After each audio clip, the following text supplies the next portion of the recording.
What is going on, everyone? I have not been on my computer in a while. I got a new job, schedules all sorts of messed up. But as you guys can see, I'm up early in the morning today and I'm fixing to jump on the computer. First thing I usually do after I've not been online for a while is check my network settings, make sure my speed tests are good, all that good stuff. Now, Windows does updates all the time that people hate. And in this case, I've seen that my computer has had updates since I was last on. And one of the things that I noticed immediately is that I do not have a Wi-Fi setting. Now, I don't know if this was changed for you guys as well, but if you want to get that back in as easily a way as possible, we're going to show you how to do that right now. So the first thing that you need to do is click on your Windows icon down here, and we're going to look for Device Manager. Now, if you don't have that immediately on here, you can just go ahead and start typing in Device Manager. It'll be one of the first things that shows up for you here.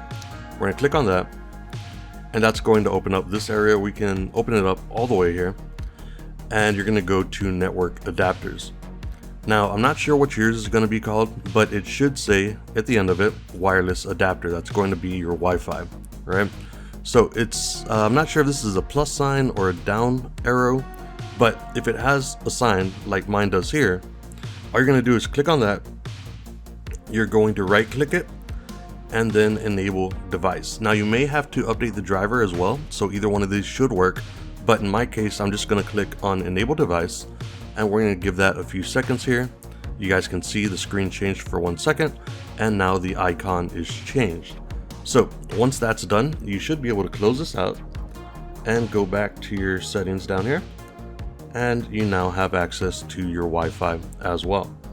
So hopefully this video helped you out. I'm not sure why they made that change. I'm not sure why they hid it, but if you guys were missing your Wi-Fi settings, you can now get that back as easily as that.